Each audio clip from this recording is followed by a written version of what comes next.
전통사랑 초대석. 오늘 전통사랑 초대석에는 동국대학교 세계불교연구소 소장이면서 한국불교사학회 한국불교사연구소장인 동국대학교 불교학부 고영섭 교수님과 전화로 이야기 나눠보도록 하겠습니다. 안녕하세요, 교수님. 예, 안녕하세요. 네, 반갑습니다. 반갑습니다. 네, 이 코로나19로 이 대학에서 강의하고 연구하시는 일도 예전과는 좀 다를 것 같은데요. 요즘 근황 어떠신지 궁금합니다. 예, 제가 작년에 이제 연구년을 맞아서 일본을 좀 나가려고 했는데 나가지를 못했습니다. 네. 비자가 나오지 않아서 그래서 이제 금년부터 강의를 하고 있는데 1년 강의를 좀 늦게 하다 보니까 코로나 대비 비대면 강의와 대면 강의를 같이 좀 하고 있는데 네. 학부 강의는 대면 강의가 안 되어서 비대면 중심으로 하고 있습니다. 네. 대학원에는 이제 대면, 비대면 강의를 같이 하고 있습니다만은 뭐 그런 강의를 조금 이제 적응하는 그런 과정이기도 하면서요. 네. 또 제가 맡은 이제 한국불교학회 춘계학술대회, 춘계특별학술대회, 뭐 지난 또 3월에는 세계불교학연구소 금년 초 전반기 학술회의를 좀 했고요. 네. 또 5월 달에는 한국불교사학회, 한국불교사연구사학술회의도 준비하고 있습니다. 네. 바쁘게 일정을 보내고 계시는 것 같습니다. 네. 그렇습니다. 예. 우리 교수님은 동국대학교 불교학과 교수로 불교대학원 교학부장을 역임하셨고 미국 하버드대학교 한국학연구소 연구학자를 지내시고 또 여러 불교문화연구단체와 위원을 역임하셨는데요. 특히나 향가 시외 동인들과 현대 향가 시집 발표에 동참해 오셨는데요. 이 향가 시외는 어떤 단체인지 궁금합니다. 예, 제가 이제 연구년을 2010년, 11년 이제 미국 하버드 대학 이제 한국학 연구소에서 보내면서 이제 거기서 개설된 동아시아 이제 시가 연구라는 수업에 좀 참여했습니다. 네. 그때 데이비드 맥켄 교수님이라고 이제 한국에도 자주 오신 분이 이제 강의를 하시는데 전 세계 학생 한 30명을 대상으로 하는 수업이었습니다. 그 수업의 내용이 이런 방식이었어요. 중국에는 이제 당시를 중국어로 읽고 영어로 읽고 또 학생들로 하여금 당시를 써오게 하고 칠언사구, 뭐 사언사구, 오언사구 써오게 하고 중국어로 읽고 영어로 읽고 또 일본에는 하이쿠를 이제 일본어로 읽고 영어로 읽고 학생들에게 하이쿠를 이제 써오게 해서 일본어로 읽고 영어로 읽고 그다음에 이제 한국에는 황진이 시조 같은 경우를 이제 한국어로 읽고 영어로 읽고 또 역시 한국 시조를 써와서 한국어로 읽고 영어로 읽고 하는 수업에 참여했습니다. 네. 그러면서 이제 뭐 한시 또 하이쿠 시조 써보면서 우리 시의 전통은 역시 서양에서 시조로 알려져 있구나. 그런데 이제 시조라는 게 알다시피 조선시대 유학자들이 산문이나 이제 문장을 쓰다가 좀 여흥 있고 여유가 있을 때 쓰는 시절 가조를 이제 시조라는 형식으로 이제 전해져 오고 있는데요. 이 시조가 한국을 대표하는 양식이라는 것이 조금 미흡하다는 느낌이 좀 들었습니다. 네. 오히려 우리 시의 어떤 그 원류는 향가가 있고, 네. 물론 이제 그 위에 고대 가요가 더 있습니다만은 이제 뭐 그 외에 많은 게 있고 선시도 있는데. 시조라고 하는 3장 구조로는 너무 단일하고 좁았다는 느낌이 들어가지고, 우리 향가 전통, 4구체, 8구체, 10구체 향가 전통을 이어서 이 향가 전통을 우리 시의 원류로 복원하고, 전 세계 사람들이 시조 이전에 향가라고 하는 우리 문학의 원류 또는 원형이 있다는 것을 좀 알려줄 필요가 있다 하는 생각을 좀 하게 되었습니다. 네.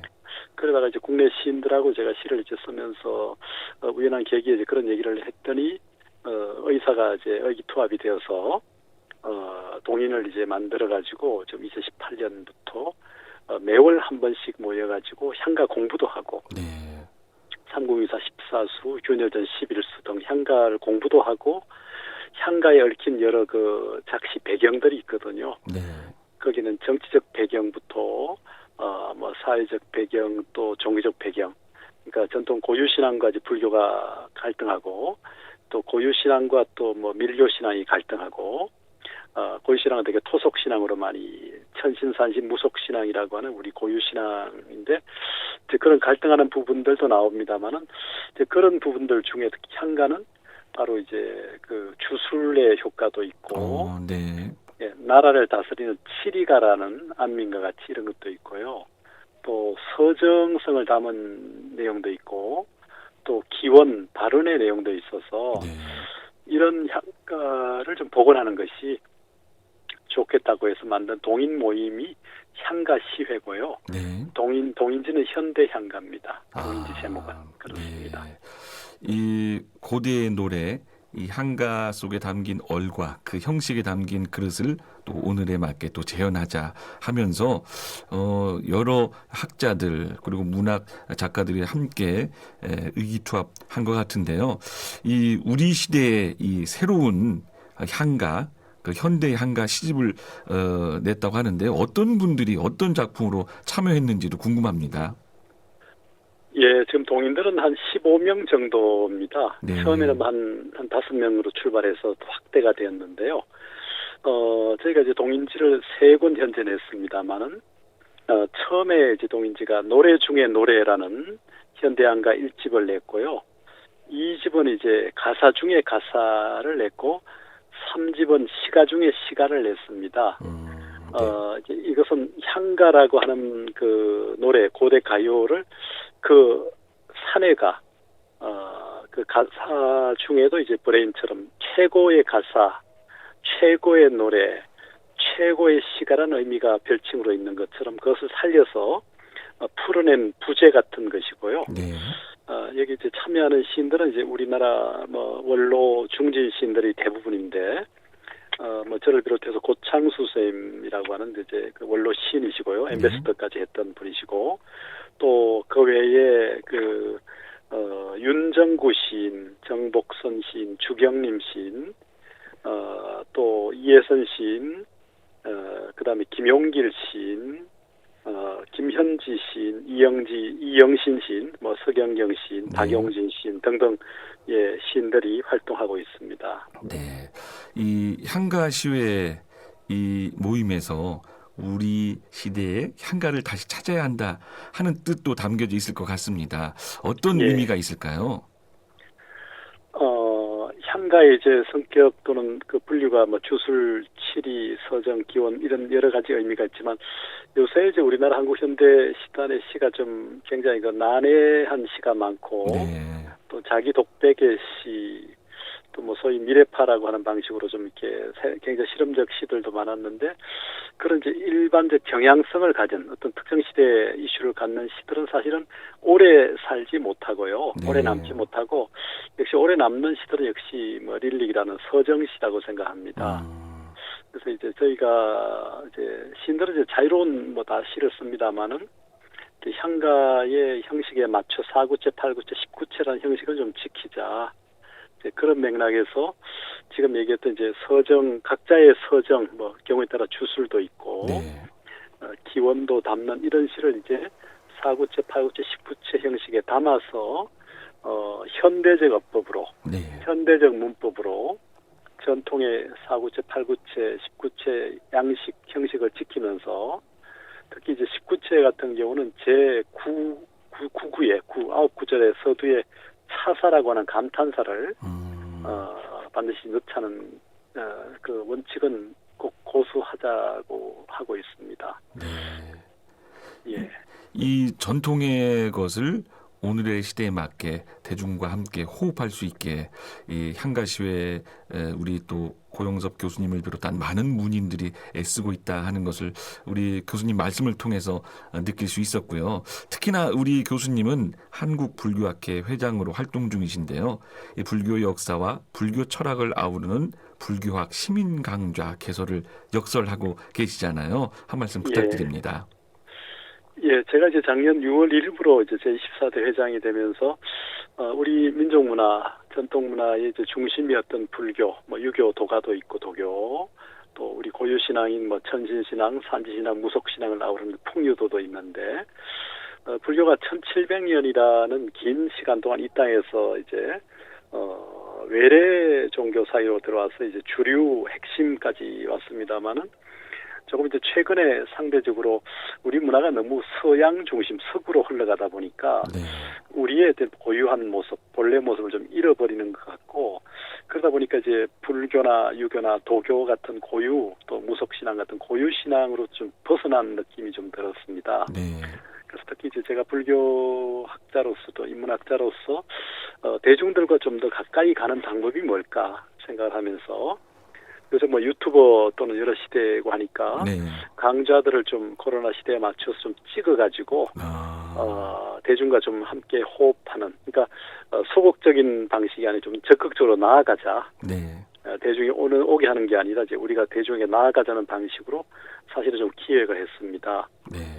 그래서 이제 역사적인 이제 주요, 뭐 예를 들어 뭐 거란 불교사, 만주 불교사, 뭐 예를 들어 미얀마 불교사처럼 이제 우리 한국 불교사를 중심에 두면서도 우리 주변의 불교사, 그리고 역사는 그렇고 철학은 또 불교의 주요 논서, 일테면 원효대사의 금강산맥경 논 같은 경에 대한 추석인 논, 이런 것도 좀 이런 등등 뭐 불교의 중론, 뭐 예를 들어서 화엄경, 화엄 오교장, 천태사교회 같은 이런 주요한 그 학파 총학의 논서가 있거든요. 네. 그런 걸 좀 대중과 좀 쉽게 뭐 한 달에 한 4주 정도 집중으로 해서 뭐 한 50분 강좌를 3개씩 해서 12강 정도 하면 한 텍스트를 좀 이렇게 요약할 수 있는 방식으로 네. 조금 기획을 사실 했었는데, 이 코로나 상황이 좀 길어지면서 조금 연기하자고 해서 좀 연기하고, 대신 이제 저희가 하고 있는 게 때마침 사무실을 연말에 하나 얻었습니다. 네. 학회. 그래서 사무실에서 이제 모교 강회, 화요 독회 이렇게 해서 이제 먼저 모교 강회는 이제 역시 이슈가 되는 지금 우리 코로나를 비롯한 우리 시대의 가장 큰 문제가 바로 기후 변화, 네. 생태 위기 문제지 않습니까? 그래서 이제 기후 변화와 생태 위기라고 하는 이 주요 이슈를 중심으로 13주 동안 매주 목요일 7시 9시 사이 이제 전문 강사를 9회 초빙해서 강의를 듣고 질문을 하고, 네. 또 주요 텍스트를 함께 독해 이렇게 나눠가지고 발제를 해서 읽고 또 서로 토론하고, 마지막 1회는 이제 불교 철학의 입장에서, 사상의 입장에서 기후변화와 생태 위기의 문제를 해결하기 위해서 특히 지구온난화 문제, 네. 네. 그다음에 이제 거기 따른 이제 이민 문제, 뭐 이런 여러 가지 문제들이 생기는 이 부분에 대해서 좀 고민하는 그런 프로그램을 지금 지난 3월 18일부터 네. 6월 10일까지 진행하고 있습니다. 네. 원래 이제 화요일 날 독해는 조만간에 뭐 아마 천태 대사의 그 마하치관 정도를 이제 전문학자들 중심으로 아마 1년 모임을 조금 운영을 해볼 생각으로 조금 대체하고 있습니다. 네.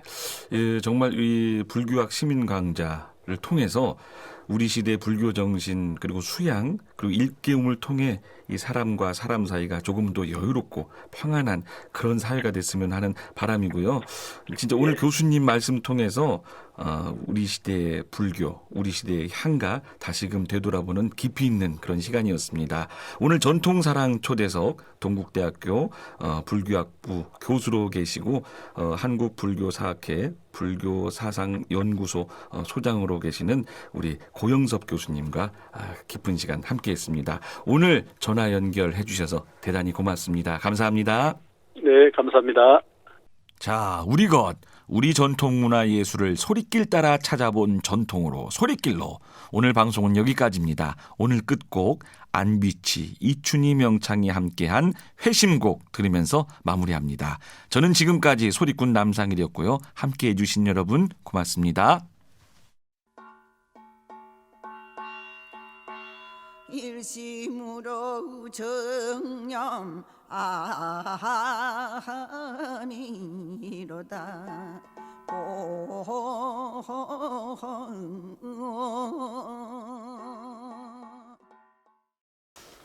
예, 우리 모두가 참 어렵고 힘든 시대를 함께 살아가고 있는데요. 제가 생각할 때는 이제 이 시기를 참 잘 보내야 된다고 생각도 하면서, 한편으로는 요새는 앞으로 코로나와 더불어 살아야 되지 않는가 하는 생각을 좀 하게 됩니다. 그러니까 작년 첫 해는 이제 처음이다 보니까 좀 위축되고 조금 이렇게 소극적이고 뭐 방콕 또는 집콕 이런 식의 그 태도였는데 이제 1년 가까이의 우리가 그 교육 효과 뭐 또 면역 방역 이런 경험을 통해서 이제는 좀 그 적극성을 좀 보이면서 오히려 많은 바이러스 중에 하나라는 생각 그리고 우리는 그 바이러스와 더불어 살아왔다는 생각을 좀 가지면서 서로를 좀 배려하고 위로도 좀 하면서 이 시간을 좀 자기 성찰의 시간으로 좀 많이 확보할 필요가 있지 않느냐. 그래서 이제 산책도 좀 하고 경우에 따라서는 이제 참선 같이 수행도 좀 하면서 우리가 그 사이에 너무 혼자 있는 시간을 잃어버리지 않았는가. 뭐 SNS나 이런 뭐 방송 매체, 언론 등등을 하면서 자기를 돌아보지 못하고 늘 남을 향해서 바깥을 향해서 가다 보니까 이 코로나라고 하는 이 바이러스 결국 그렇게 생긴 것일 수 있다는 생각도 해보고 있습니다. 그래서 오히려 이런 시간에 진정으로 코로나의 그 원인이 무엇인가? 물론 이제 불교 부처님 가르침처럼 사성제에 적용하면 이 코로나라는 결과에 대한 정확한 자각이 좀 필요하고 이 코로나가 왜 생겼을까라는 그 원인 규명도 좀 필요하고요. 그다음에 코로나를 이겨내는 방법은 어떤 것일까? 그리고 코로나를 이겨내는 상태로 나아가는 것이 어떤 것일까? 그러니까 고집멸도로 고집도멸의 순서로 이렇게 살펴가는 노력이 필요한 시대가 아닌가 그런 생각을 좀 해보게 됩니다. 예, 제가 그 이제 시를 쓰고 뭐 문학 평론도 좀 하면서 느꼈던 것은 이제 우리 전통 시의 원류가 시조로만 한정될 수 없는데 제가 이제 연구년을 이제 미국에서 그 보내면서 하버드의 이제 데이비드 맥켄 교수님의 그 수업을 함께 이제 학생들하고 들었습니다. 뭐 제가 뭐 청강이긴 합니다만은 그때 이제 전 세계 한 여러 나라에서 한 30여 명의 학생들이 듣는 수업이 동아시아의 그 시 연구라는 수업이었어요. 대학 학부 수업입니다. 근데 수업 진행 방식이 그렇더군요. 중국의 한시를 예를 들어서 두보나 100거의 한시를 중국어로 읽고 영어로 읽고요. 그 다음에 이제 학생들로 하여금 한시를 직접 써오게 하고 그것을 다시 중국어로 읽고 영어로 읽고 또 일본의 하이쿠를 일본어로 읽고 영어로 읽고 또 학생들에게 하이쿠를 써오게 하고 17음절에 하이쿠를 써오게 하고 일본어로 읽고 영어로 읽고 그 다음에 이제 한국 순서가 됐을 때 동아시아 이제 삼국에 대한 시 연구이기 때문에 황진이의 시조를 한국말로 읽고 영어로 읽고 또 이제 학생들에게 시조를 써오게 해서 한국말로 한국어로 읽고 또 역시 영어로 읽고 이걸 보면서 참 좋은 방법이다라고 하는 생각이 들면서도 한편으로는 우리나라의 그 전통 시가의 형식이 바깥에서는 뭐 미국이나 바깥에서는 시조로만 제한적으로 알고 있구나.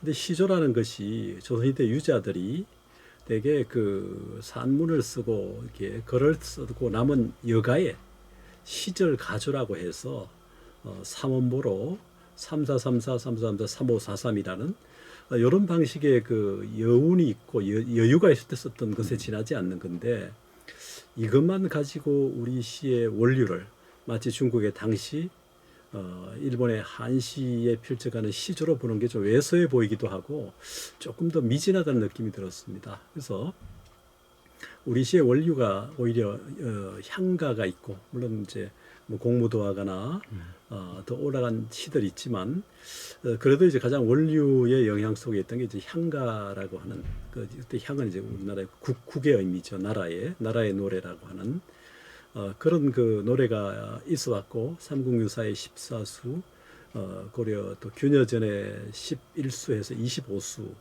뭐 도의장가 쳐서 뭐 제 26수 뭐 미실까지 치면 27수까지시기도 하는데 이런 향가 형식이 사음보에서 팔음보 그러니까 사구체, 팔구체, 십구체로 변형됐다 합니다. 발전했다고 하는데 19체의 경우는 이제 제 9행에 차사 감탄사를 넣고 이렇게 이제 해왔습니다. 이런 형식이 우리에게 있는데 굳이 물론 그 앞에 이제 고려 가요도 있고 뭐 경기체가도 있고 가사도 있고 제법 많은데 왜 하필 시조로만 그럴까? 뭐 시조도 충분히 한 축을 이룰 수 있긴 한데 그래도 시조는 좀 왜소하고 좀 좁다는 느낌이 들어서 이미 시조가 알려졌으면 우리는 향가를 복원함으로써 향가와 시조가 한국 고대 시가의 원류다. 이런 좀 지평을 외연을 넓힐 필요가 있지 않는가 이제 그런 생각을 저는 평소 가지고 있었습니다. 그러다가 이제 우리 뭐 원로 선생님 시인들하고 또 몇몇 시인들하고 모였을 때 특히 이제 고창수 선생님이라고 원로 시인이십니다. 엠베스도 하셨고 뭐 캐나다 교과서에도 시가 실린 이제 그 영문학 박사신데 이분이 이제 우리 제 방에서 하는 윤독회 뭐 삼국유사나 여러 학술 세미나에 자주 오시고 그러시면서 이제 나이가 제법 드시니까 영시를 좀 공부하는 모임을 시인들과 함께 좀 하면 어떻겠느냐 제안을 이제 저한테 좀 하시더라고요. 물론 다른 분도 많이 계시지만 제가 이제 학교에 있으니까 그래서 이제 저도 그럴 수 있고 그렇지만 뭐 그것까지 제가 할 여력이 사실은 제가 하고 있는 일이 좀 있어서 그러시다면 차라리 우리가 전부 시인들이고 시를 쓰는 사람들이니까 좀 더 그 우리의 고유시라고 하는 향가를 현대화하는 현대 향가 작업을 하면 어떻겠습니까? 이렇게 이제 몇몇 시인에게 제안했더니 좋다는 의견을 내서 2018년부터 이제 제 연구실에서 모여서 한 달에 한 번씩 실제 향가를 공부하면서요.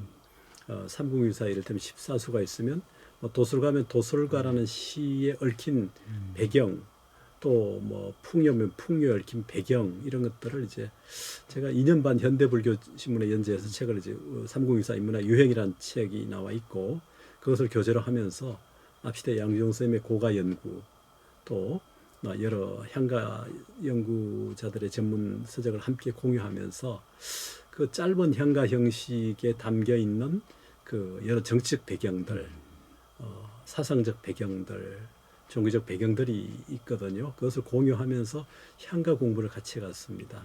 그러면서 동시에 이제 향가를 직접 써와서 향가시 합평회를 함께 했었거든요.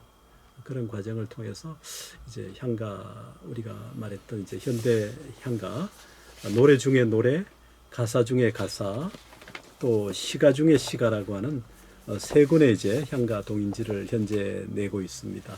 앞으로 계속 좀 더 이어갈 생각이고요.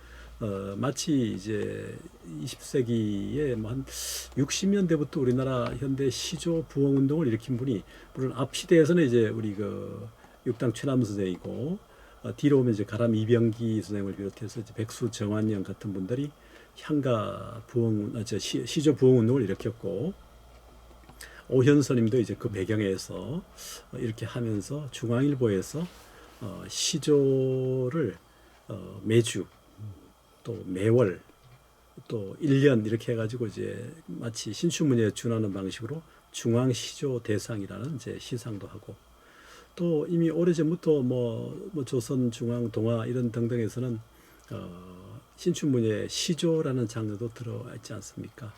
이제 60년대 후반에 특히 반영으로 보이는데요. 시조가 이렇게 부흥이 된 것처럼 뭐 한동안 끊어졌다가 원래 끊어졌다가 이제 유자들이 썼던 것도 이제 나중에 일반인들이 쓰기 시작하면서 됐고 마찬가지로 제가 이제 현대 선시동인도 좀 함께 해서 이제 10권 가까이 냈습니다만은 선시도 이제 선사들의 전유물처럼 되어 있던 것이 아니라 이제 한글 선시면서 깨친 또는 이렇게 각성된 시인이 선사다. 이제 이런 시인들이 얘기하기도 하는데 뭐 랭보를 비롯해서 여러 사람들이 얘기하지만 이런 맥락에서 불교적 사유 세계를 담고 있는 향가와 선시를 현대적 어법으로 함께하는 작업들을 이제 해오고 있습니다. 그런 맥락에서 이제 현대 선시동인은 이제 한 10권쯤을 냈고요. 조금 이제 쉬고 휴식을 하고 있고 현대 향가동인은 지금 이제 매년 해서 지금 3권을 내고 있습니다. 그래서 앞으로는 이제 우리 시하면 굳이 뭐 향가시라는 말을 굳이 하지 않아도 시가 최근에 한국 현대 시가 너무 난해하고 너무 이제 실험적이고 독자와의 거리가 너무 멀고 이런 데 대한 반성이 있으면서 역시 시의 핵심은 서정시다. 그럼 서정시라는 정서는 아무래도 좀 형식이 좀 짧아야 되면서 노래화돼야 되고 또 외울 수도 있어야 되고 이렇게 되니까 향가의 4구체, 8구체, 10구체는 아주 적절한 형식이고 우리 전통의 뿌리를 두고 있고 또 현대시에 영향을 많이 미친 선시도 그 선적 직관, 통찰, 예지, 또 이렇게 담백함, 단순함 이런 것들을 표출하고 있기 때문에 선시나 향가를 재현하고 이어가는 의미가 우리 한국 문화, 요새 뭐 K 문화, K 팝, 뭐 K 한류를 얘기하는 시대에도 아주 적절한 문학 한류도 될 수 있으면서 문화 한류까지 이어질 수 있는 요새 또 뭐 트롯이 등장하지 않습니까? 이런 거하고 연결될 수 있고 뭐 트롯도 좋은 트롯이 되려면 좋은 시가 가수 노래들도 좋은 시가 나와야 되지 않습니까? 좋은 가사를 시어를 써야 되니까 그런 부분들이 이렇게 이어지고 있습니다. 뭐 아시다시피 시나 뭐 산문이나 또는 예술이라는 게 사실은 1차적으로 이제 개인의 작업이죠. 혼자 사유하고 사색하고 개인의 산물이고 그러니까 오히려 이제 창작하는 사람들에게는 더 좋은 시기가 될 수 있다는 생각을 합니다. 다만 이제 창작한 것을 공유하려고 할 때 무대에 올려야 되고 이런 방식에서 이제 요새 뭐 사이버 시대 SNS 방식들 때문에 오히려 어떤 의미에서 이 시공을 뛰어넘는 게 이 사이버 요새 뭐 웹엑스, 줌 이런 방식들로 학술회를 합니다만은 이걸 올리면 또 주소만 공유하면 뭐 저 미국에서도 유럽에서도 들어올 수도 있고 공유할 수 있어서 오히려 과거에 공유하는 방식들보다 더 다변화된 측면도 있지 않는가 하는 생각도 해봅니다. 물론 이제 거기에 온기 문제, 어떤 그 교감의 문제, 그 좁은 화면에 느끼는 한계, 또 기술적인 또 트러블 이런 것들이 없지 않습니다만은 좀 더 개선해 가면서 어차피 이거를 피해갈 수 없는 거라면 적응해 가면서 좀 개선해 가면서 살아야 되니까 오히려 예술이나 창작하는 사람에게는 그 고뇌의 시간, 좀 더 심화된 사유를 통해서 좀 더 어떤 깊은 작품들, 내면의 어떤 성찰을 통한 작품들을 더 생산할 수 있는 시대가 아닌가. 물론 이제 거기에 따라서 우울증이나 뭐 이렇게 다운된 사람들은 좀 어려울 수 있으나 자기를 좀 객관하는 시대. 요새 뭐 카톡이 있고 이런 시대, 뭐 요새 뭐 포노 사피엔스 그러지 않습니까? 인간의 이제 이 스마트폰 인간이 이제 출현했다고 보는 거니까요. 이런 시대니까 자기가 쓴 글을 올리고 뭐 가까운 사람에게 공유하고 하면서 이 힘든 시기를 예술가들은 이어나갈 수 있지 않을까. 무대 5인 집합 금지 때문에 무대에 서기 어렵다는 한계가 있긴 합니다만은 뭐 그래도 조금 조심해가면서 사회적 거리 지켜가면서 그래도 또 그건 그렇게 진행을 해야 될 것 같고요. 그런 부분들은 또 개인으로서는 또 이렇게 온라인으로 이런 작업을 좀 같이 하면서 견뎌내야 되지 않을까.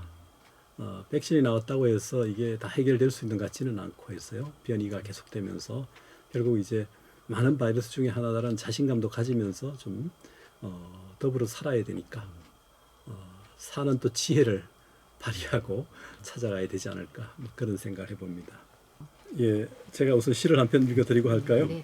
예, 제가 현대향가 3집에 실었던 시인데 제가 이게 화두라는 부제를 달아서 한 3편쯤 쓰려고 했고 3편쯤 썼는데 최근에 카톡 문자 앱이 좀 지워지면서 한 2편을 좀 잃어버려서 첫 번째만 우선 있는데요.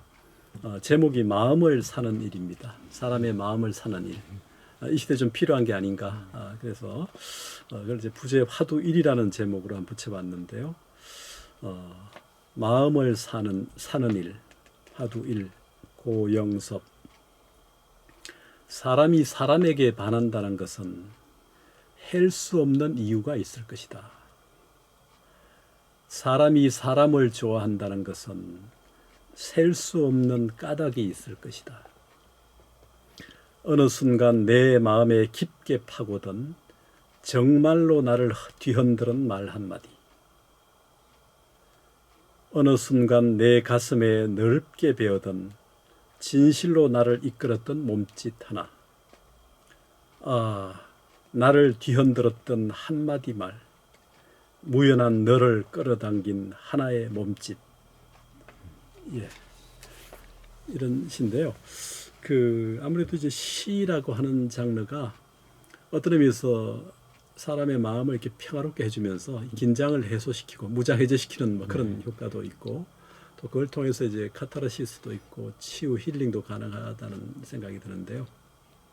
그 낙동강 경상도가 우리 경주 상주지 않습니까? 거기에 경상 가명을 그렇죠. 복원해서 경상대로 그 앞에 조각공원을 만들었는데 30여 명의 시인들 시비를 이제 세우면서 출향시인, 고향을 떠난 시인, 재향시인, 또 일부 유명시인들에서 되게 출향시인, 재향시인이 한 30기, 유명시인기가 한 대여섯 기 해가지고 한 35기 정도를 세웠는데, 그 중에 저에게도 연락이 와서 뭐 살아생전에 시비를 만드는 전통은 사실 없는 건데 제가 한 게 아니라 거기서 고향에서 그렇게 한다고 해가지고 이제 했던 겁니다만은, 마침 그 시에 이제 제가 이 뭐 현재 21회인가요?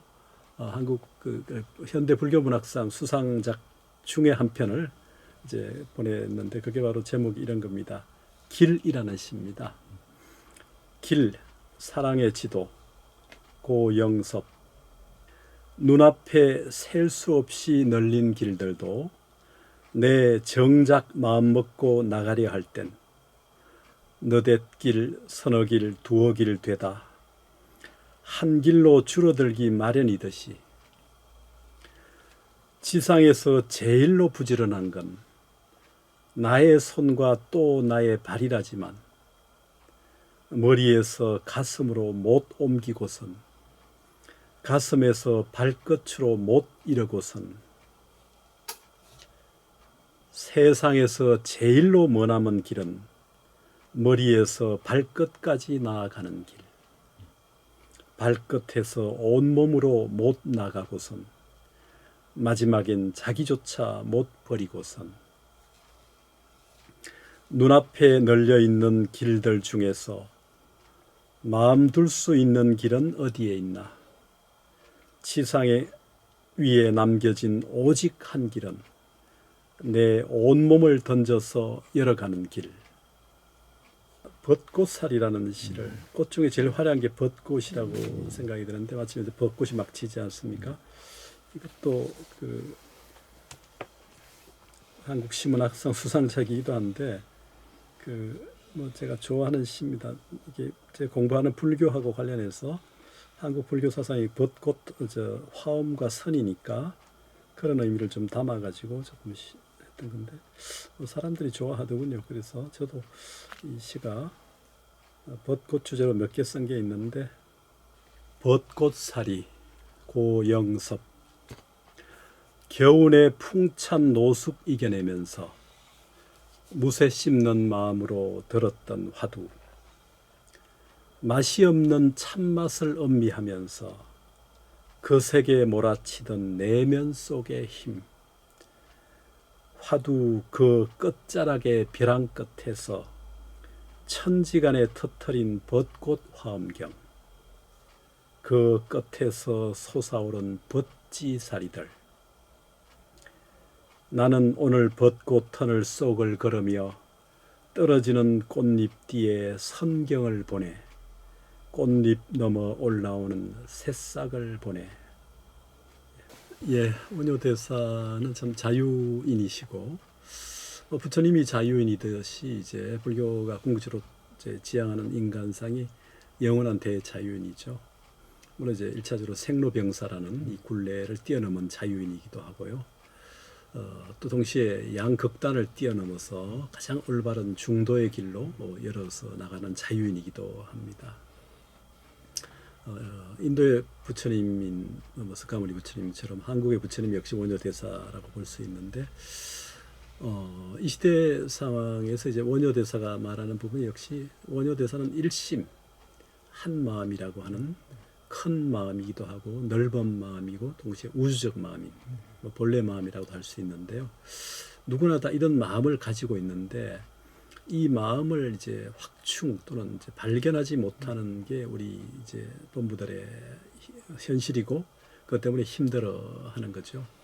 우리가 둥근 동그라미 이론상 있다면 이론상 안에 이제 한 중점이 있지 않습니까? 구심이 있지 않습니까? 이 구심이 사실 저는 이제 이런 일심지원이라고 해서 한 마음의 근원이라고 해가지고 결국 그게 바로 부처님의 마음이라고 생각합니다. 그러니까 부처님의 깨달음의 그 한 마음이 이제 동심을 그려서 하나 이론상이 되었을 때 이게 중생의 마음이라고 생각하는데요. 그러니까 일심이라고 하는 동그라미의 그 마음 속에는 사실 부처의 마음이 있기도 하면서 또 하나는 중생의 마음이기도 합니다. 이게 이제 대성기실론이라고 하는 불교의 대표적 논서이 이제 만명보살의 저술에서 하는 말입니다만은 원효대사의 철학을 되게 기실론 철학이다, 일심의 철학이다 이런 얘기를 합니다. 아마 이 시대에 사는 이 코로나 경국에 사는 분들이 참 이 자신의 이런 자신감 또는 활발한 이 이론상을 우리 내면 속에 다 가지고 있는데 그런 빛의 모습으로 또는 이제 환한 그 어떤 그런 모습으로 가지고 있는데 우리가 이제 평정심을 잃고 순간순간 경계에 부딪히면서 자꾸 그 이론상을 좀 이렇게 찌그러지게 하거나 또는 그늘지게 하다 보니까 빛이 가려지고 둥근 원이 이게 기울어지니까 다시 이 내면에 가지고 있는 이 이론상, 뭐 불성이라 해도 좋고 열애장이라 해도 좋은 이 일심을 좀 더 당당하게 그 확충하고 발견하기 위해서는 좀 더 희망적인 노력이 좀 필요할 거라고 생각됩니다.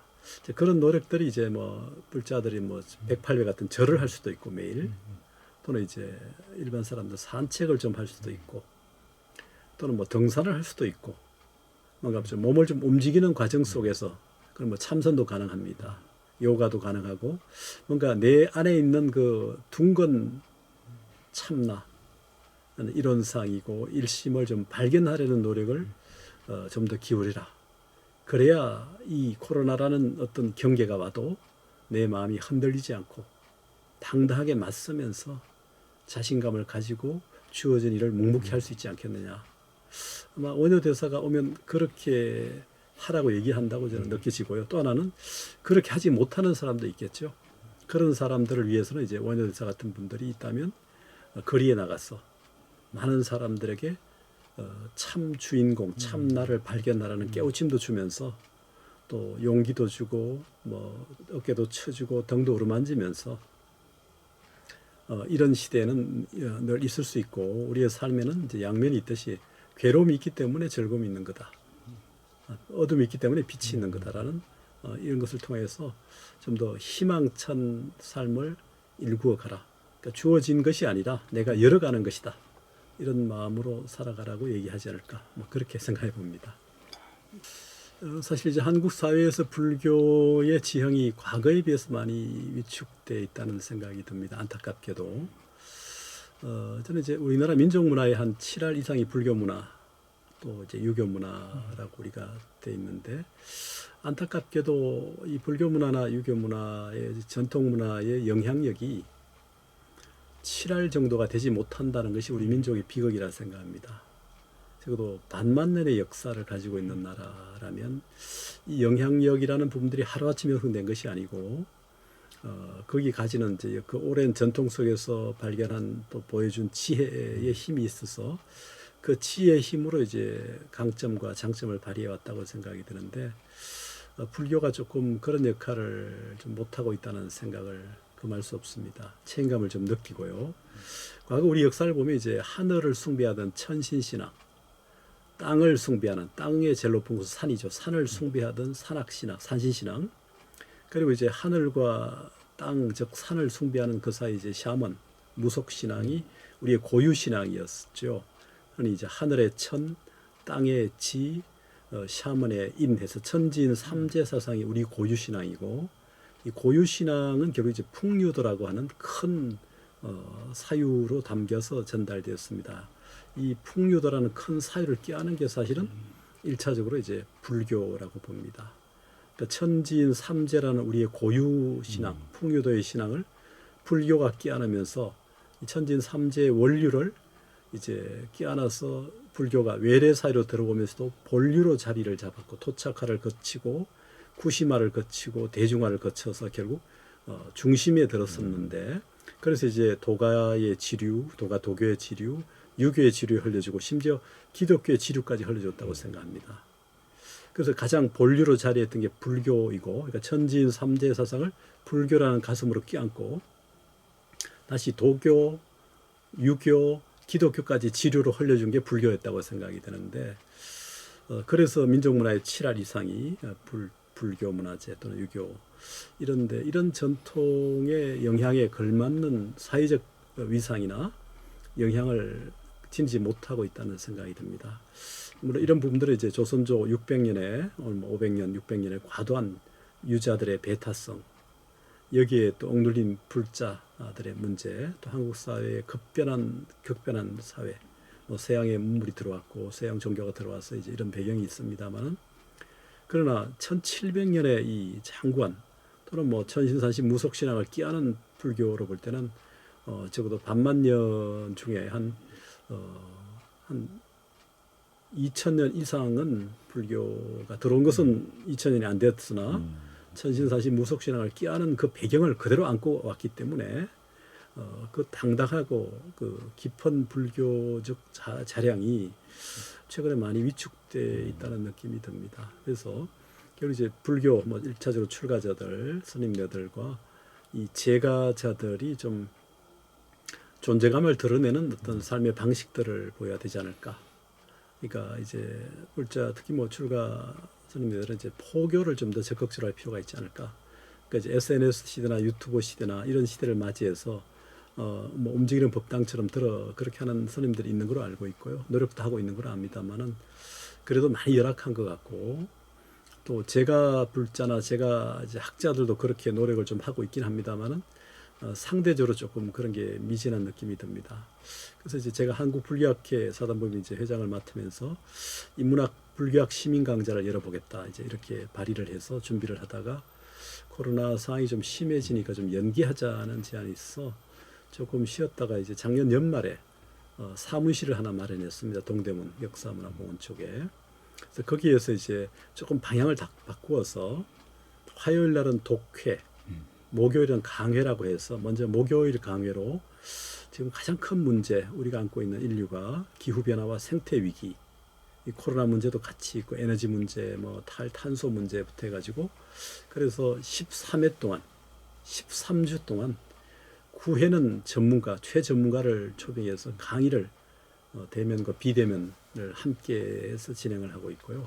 3회 정도는 바로 이제 우리가 하고 있는 부분들이 인터뷰를 통해서 이제 그 발제를 통해 가지고 독해를 하면서 발제를 통해서 이제 서로 온라인 오프라인 같이 하고, 또 이제 마지막 13주는 이제 불교 철학의 관점에서 기후 변화와 생태계를 어떻게 볼 것인가를 이제 토론의 방식으로 진행하려고 이제 벌써 3월 10일부터 18일부터 6월 10일까지 진행을 하고 있습니다. 그거와 더불어서 이제 화요 독해 정도는 전태대사의 마하치관 같은 이런 주요 텍스트를 통해서 이제 수행의 문제를 이론과 실제에 맞춰서 하는 그런 작업을 좀 기획을 하고 있습니다. 그러니까 인문학 불교학 시민 강좌로 이어지지는 못한다 하더라도 조금 방향은 바뀌었고 온라인 오프라인을 함께하기 때문에 결과적으로 이제 그런 의미로 진행을 하고 있는 것이고요. 녹화를 웹엑스, 줌 이런 방식으로 좀 하니까 나중에 가능하다면 편집해서 유튜브에 올려서 공유하는 것도 좀 고민하고 있습니다. 이제 우리가 할 수 있는 이런 일이고요. 학자들이, 불자들이나 이제 스님들은 좀 더 적극적으로 포교도 좀 적극성을 기울이면서 좀 더 이 문화, 우리 원효대사 같은 인물도 이제 컬처럴 히어로, 문화 영웅이라고 생각하고 이 시대 문화인이라고 생각을 하는데, 이런 문화에 대한 고민을 좀 더 해야 되지 않을까. 불교는 과거에 1700년 동안 이제 문화 속에서 주류 문화로 자리해 왔고 이제 전통 문화로 자리해 있습니다만은 현대 문화, 새로운 문화를 좀 이렇게 개발도 하고 좀 이렇게 발휘도 좀 할 수 있는, 일단 BTS 같은 미스트롯이든 이런 어떤 되게 창발적인 아이디어를 가지고 좀 이렇게 불교를 이 구태연한 불교가 아니라 불교가 가지고 있는 강점과 장점을 적극적으로 좀 발견해서 생활, 도심, 열린 이런 의미가 실제로 불교가 부처님 정신이 그런 거죠. 부처님 어디에 머물러서 불교를 전한 것만이 아니고 45년 가까이를 전국을 맨발로 다니면서 지냈듯이 우리도 과거에 이 중앙불교전문학교 시절에 동대 전신인 그 학생들이 여름 방학이 되면 전국에 포교하러 전법단을 만들어서 그렇게 간 전통이 30년대, 40년대 있었거든요. 지금은 이제 성림이라는 조직이 있긴 합니다만 대학생 불교연합회도 시도하고 그런 부분도 좀 필요하고 뭐 사찰마다 이제 유치원도 있고 등등 합니다만 좀 더 과거에 비해서 좀 열기가 식은 느낌이 들고요. 또 시대가 급변하고 있기 때문에 아까 얘기 드린 것처럼 이제 SNS나 유튜브나 뭐 이런 방식, 어떤 영상 매체를 좀 활용도 하고 또 스님들은 공인이니까 역시 이제 슬퍼뿐만 아니라 글을 좀 쓰는 훈련을 해서 글을 통해서 좀 대중을 만나는 노력을 해민 스님도 그렇고 현각 스님도 그렇고 뭐 이런 등등의 그 좀 뭐 굳이 스타란 말이 필요 없듯이 뭔가 이 대중들이 원하고 그 우울하고 고통받는 부분을 어루만져주고 용기를 주고 희망을 주는 글을 좀 쓰는 그런 이제 성직자들이 좀 필요하고요. 제가 불자들 중에도 그런 사람들이 좀 나와서 특히 이제 문인들이 그런 역할을 좀 할 수 있다는 생각도 합니다만은 그런 전방위적인 노력을 통해서 지금 이제 얘기했던 생활 도심 열린 불교가 실제 불교 정신이니까 불교는 열려 있는 게 불교고 도심 상관 가리지 않는 게 불교고 또 일상에서 이루어지는 게 불교니까 그래서 내 마음이 부처고 내 몸이 법당이라는 그런 정신처럼 이 코로나 시대에도 늘 그런 마음으로 이제 살아가기를 권하고 용기와 희망을 주는 노력을 불자들 또 불교 책임자들이 좀 더 해야 되지 않을까 그런 생각을 좀 하고 있습니다. 예, 네. 그렇습니다. 예.